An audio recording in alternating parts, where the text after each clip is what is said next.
what I understand is in India, like as Indians, we parents tend to decide a lot more for the child than say the Western culture, especially the US. And like we understand in US, like at least what I understand is parents literally cannot tell the child to do homework or do anything for that matter. Like uh, they just call 911 and they have the parent picked up, and it's really funny. So my question is, do you would you say that that is the right way of parenting? The reason I ask is not every child is self-directed. What is the right balance? Does our culture not come into play? Beating or abusing or even shouting at the child is not what any parent wants to do. And what you say is completely, if you have like a ram for a child, but if every child is not like that. I mean, we need to understand that, and some are really notorious. So how would you consider such kind of situation? What would you tell these parents to do? Because very likely that we are going to be shouting and imposing ourselves on the child, and I don't want any fruits when she grows up. I'm just waiting. If we 18 get out of the house and live independently, I'm happy. But I just want a decent adult. This talk that I gave you, it tells you about your status in the world and with the child. You do get two things, right? Custody and authority as parents, and those need to be used judiciously. So right now, the question that you're asking is, if the child is, let's say, hurting themselves or their own well-being, right? Let's say if the child completely stops studying and okay, the school will probably kick your child out of the school, then it's in the child's worst interest, right? The child it's going to be detrimental to the child's future. So in those cases, you have to use your authority judiciously. You have to lay boundaries, you have to give instructions, you might have to even sometimes give punishments. In those cases, it's actually necessary. It's very, very important for you to use authority, right, in the right way. That again is a whole different topic, how to use authority judiciously in a manner that actually leads to influence in the child, the right change. And that's a matter of technique and skill which you need to master separately. You can think of it like running a company also. When a boss runs the company, it's the same parallel. The boss does not own any employee. The boss is not above anybody. They don't enjoy any higher status, but they do have authority. They have authority to make decisions. They have authority to give consequences, right? They can actually kick somebody out of the company too. So the idea there is authority does not mean ownership. And this is the first difference that I want to create. Even if when you have to use authority, you have to repeat to yourself constantly, I have to do this only and only because I can justify it in terms of child's well-being and child's benefit, not because I am annoyed and I want it this way and I am the parent and I own the child. Because if you don't make that separation, then your authority can sometimes become extreme, autocratic, dictator-like. Okay, and this is why once that ownership sense goes away, then you have to be very mindful of the use of authority. And yes, your question is very reasonable, and it's actually going to be very important because some kids will be more difficult than others. And depending on what the situation is, you will have to use many different techniques to make sure that you leave them with the right knowledge, right values, and make sure that their behavior remains in boundaries so that they don't get ostracized or kicked out from the society in general, that okay, we can't tolerate this kid, please keep your kid at home, because that can happen if your child is out of control. So you do have to manage all of those things, but not from a sense of ownership or entitlement. And the other point was, of course, entitlement, that just because you're doing all of this does not mean that now you can demand something back. You had the child for your reason. So that was the gist. So separating authority from ownership is the key idea. Hi, my question is basically how much authority does each family has over a child? So this is with connection to the grandparents also. So I have a 7-year-old kid, and he stayed mostly with his grandparents, especially to grandmother, because I'm a working parent, and majority of the time is with her. Now, when my position gets activated, when I feel like, now this is my time, the other party's influence is more on authority side. So in that situation, the line gets blurred basically. The child gets confused that whom to listen, whom not to. And this actually creates a little bit of tensions. And of course, there are other emotions that of course comes over when child follows the other party more than when he or she is supposed to follow you as a parent. So in that case, how can we make our stand as a parent, and even let the grandparents also have their own say in front of the child? So that's my question. It's a very, very common issue in joint families, and sometimes it's not just the grandparents, it's the uncle and the chacha and taya and like so many people, right, in the house, and the child could get instructions from just about anybody.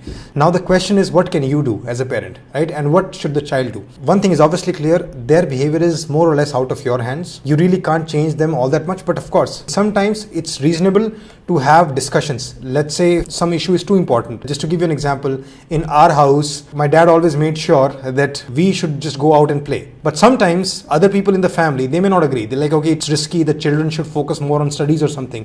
But the issue was so important to him, then he realized, okay, I have to take over and I have to make sure that my decision prevails. This is why for important decisions, you can take your stand. You can say, okay, you know what, I will make sure that my decision ultimately prevails. But in many other issues, it actually does not matter all that much. Sometimes, even if the child is getting, let's say, multiple opinions from other people, as long as you can make sure that you sit down with the child and communicate with them, okay, what did you hear from them? What did you hear from them? And now this is what we actually have to do. So the final voice, your voice could be the final voice if you have good communication with your child, and that comes with time. And for that, you'll have to develop a really nice relationship with your child. And then ultimately, whatever happens, the child will listen to you. Not always, but at least most of the times. Also, don't think that just because the child, let's say, ignore your particular command and listen to grandparents or somebody else's, that the child is necessarily on the wrong path. Sometimes parents are also wrong. Sometimes grandparents, because they are distant, they can actually say the right thing too. But in your case, you mentioned that it's more along the authority side, right? They have more of an authority where you realize it's not that necessary. So in your particular case, I would suggest that you will have to learn to stand up to their decisions in all the important areas. If you allow, let's say my daughter can stay out of the house till 9 o'clock and they say no, they should be home by 6 something. But if you feel strongly, no, my child needs that freedom, then you need to stand up for your child. Somebody needs to be an advocate for those children because they have their freedom. They are born with that freedom, and somebody needs to advocate for them. So in that environment, if the environment is very authoritarian, then you would have to be the one, and hopefully your husband also, like both of you would have to be the people who would stand up for their freedom. Okay, it's okay. Even if grandmom and granddad or uncle, auntie, if they get upset, it's okay. Our values and our systems, we will decide for ourselves. We will listen to them, but the final decision will be ours, and you should stand up for their freedom. So my question is regarding how is it okay to use parental authority to keep sanity in the house? So at times at the end of the day, when it's like it gets too much, I have to use my authority and whatever, keep them silent, or just, the logic conversation ends after a point and then I have to shout at them or, scold them. So is that okay? In general, I'll tell you something about shouting and anger also. Technically, anger becomes problematic when what you say during the anger is destructive. The bigger question is, when you are shouting or when you are angry, what are you saying? What is the content of your speech? So as long as you can stick to the topic, as long as you can still talk in a respectful manner, which is, जैसे मान लो आप एक बात बोल रहे हो, बेटा अभी मुझे काम करने दो, ठीक है, मैं अभी बिजी हूँ, और इस बात को आप चिल्ला के बोलो, बेटा मुझे काम करने दो, मैं अभी बिजी हूं, तो आपने कुछ गलत नहीं किया है. आपने उनको क्या ये बताया है कि this is a very important thing, you can not cross this line. But उस गुस्से में आप ये बोल दो, बदतमीजी मत करो, तुम बड़े बेवकूफ हो, तो वो फिर आपने कुछ डिस्ट्रक्टिव बोल दिया. गुस्सा नेसेसरली, और shouting is not necessarily the worst thing. आप उस समय क्या बोलते हो वो बहुत मैटर करता है. इन जनरल एक सीरियस अप्रोच आपका गोल होना चाहिए कि आपको ज़्यादा चिल्लाना भी ना पड़े. ज़्यादा चिल्लाने से, गला फाड़ने से भी कुछ बच्चे समझ नहीं जाते. What you should aim for is, जहाँ ज़रूरत पड़ रही है, with a serious face, with a serious tone, with a firm voice, आप बच्चे को जो बात बोलनी है बोलो, क्लैरिटी से बोलो, विद रिस्पेक्ट बोलो, बट आपका पॉइंट एकदम क्लियर होना चाहिए. एंड उसके लिए अगर आपको एक बार बच्चों को एकदम आंखों में आंखें डाल कर थोड़ा सा वॉइस को फर्म करके बोलना पड़े, it's fine, right. But again be mindful कि व्हाट यू से, डोंट से डिस्ट्रक्टिव थिंग्स. दोनों के दोनों नालायक हो, सुनते नहीं हो, ये और वो, तो जब ये स्टार्ट हो जाता है ना, तो वहां फिर it's destructive communication, it's not helpful. Stick to the issue कि ये टॉलरेटेड नहीं है, ये नहीं चलेगा, ये नहीं होगा, आपके पॉइंट्स क्लियर होने चाहिए. तो एक अपना मेंटल गोल ही होना चाहिए कि जो आपकी स्पीच है, जब काम हो वर्सेस आप एंगर हो, वो बदलनी नहीं चाहिए. बिकॉज जब आप काम होते हो तो आप मोस्ट रैशनल होते हो, तो उस समय जब आप बोलते जो कुछ, वही आपको अगर बोलना है तो भी आपको सीरियसनेस में भी वही बोलना है. आपका जो मेन पॉइंट्स है, आपका जो रैशनल है वो नहीं बदलना चाहिए. As long as you do that then it's mostly fine. Okay, and yes, sometimes you just do have to draw the clear boundaries and tell children, okay, do not cross this line. Let's say you sometimes have to be very, very serious, and being serious is fine. My question is, now my son is 20 and he is in college, and I won't name anybody, but the atmosphere you can see in Mumbai and all that. No? So how much control we have now on our child, how to say them for night out, for parties, for late night, how to convince them after seeing all the things that are going around at Mumbai. So it's little scary, and apprehension is there of going wrong, that if with girls and all that, and so many things are going around. He's safe, he's doing quite good in studies and all that, but the thing is ki, when can the thing can go wrong? So there is always a apprehension type, like the age is this 20 years, not too mature and not too young. So how to handle this age? So, by the way, what is your relationship with the child? Like, do you guys talk often? Like, do you have like a friendly relationship? Okay. So, in that case, this is your only strength right now. Okay. Your relationship with him. Other than that, you have absolutely no control, and you should not have any control. And yes, at this age, the things that they do, there will be some risks involved, and risk is part of life. And sometimes even if they make mistakes, that's fine too, unless those are not catastrophically bad mistakes which can completely destroy somebody else's or their lives. In most scenarios that does not happen, so usually a parent shouldn't need to worry about that, and even if it does, it's mostly out of your control. So technically all of your parenting you've already done. From this point onwards, the only power that you have is, if your child talks to you, just make sure that he's just aware of the concerns, so that when he's out there with his friends on a night out, when he's making certain decisions, he just knows the rationale. Your voice is somewhere in his mind, okay, you know what, my mom has cautioned me against that, maybe I can avoid it.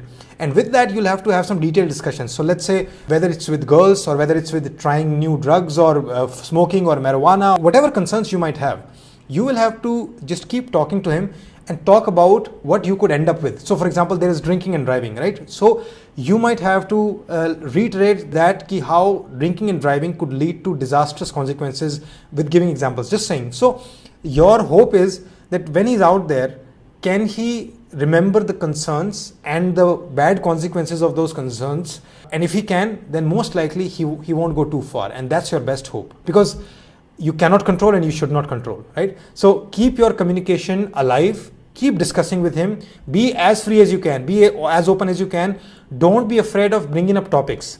So just tell him, okay, you know, today just I want to discuss something, right? And he'll probably shy away from the conversation. He'll be embarrassed to talk about some things with you, but still find a way to get things across. Keep discussing it with him, but do it in a friendly manner.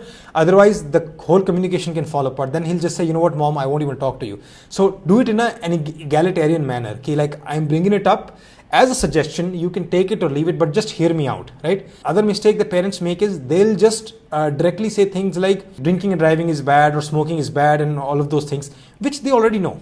There is no new information there.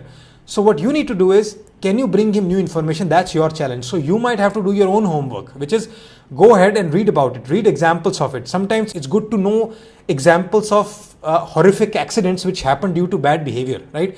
And if you discuss them with the child, then the child at least knows that this is one possibility, that okay, if I drink, I can fall off the balcony, let's say, because my mom told me that example. So I'll probably stay away from the balcony when I'm drunk, right? So when they hear examples, they'll remember that. So the more examples that you can share with him, the better. Okay, so do your own research. So my daughter, she's a new teenager.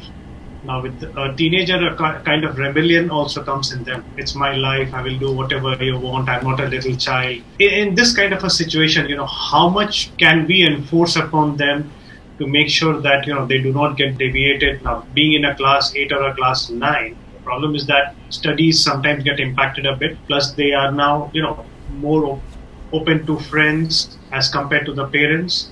So new choices are also coming in their lives. How to make sure that, as parents, we are aware what is happening more, because now they don't want to share that much as it used to happen earlier when they were little child. What's the age, by the way? 13. Okay. This question will also always be a matter of balance and judgment, right? Each child is different and each parent is different. So how much a child will listen to you will vary, right? Because one 13-year-old can be a completely mama and papa's boy, and then another 13-year-old can be just a complete independent thinker and a rebel, right? So there is no set formula for this.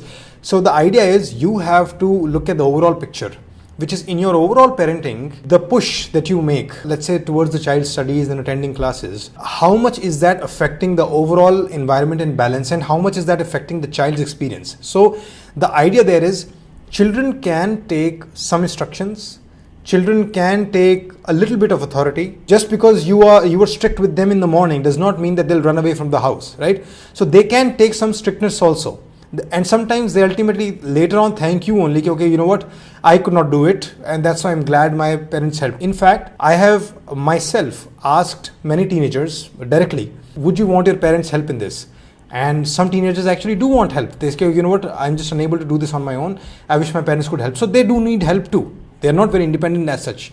What they are probably fighting against is any kind of disrespect, any kind of overt authority, any kind of suppression. When they feel that their core desires are repeatedly, consistently kind of suppressed or forgotten or ignored. This is why, as long as you can create a good balance of authority versus freedom, children can take it. Even if they don't like it, they still won't hate you. They're like I discussed earlier, like they're like, okay, you know what, I can take this much. So you will have to test those boundaries, try to push it, then push it further, see how much they can take. And as long as you can make sure that it's actually leading to some difference, then okay, it's fine. A little bit of structure and authority from you is necessary and it's fine. So again, there is no clear line here. You will have to see from their reaction and the relationship that you enjoy with them. That will give you signals on how much you can push. Shridhar Life School is a team of psychologists who specialize in counseling. We offer one-on-one counseling for individuals, couples, parents and their children. To book sessions, go to our website shridharlifeschool.com.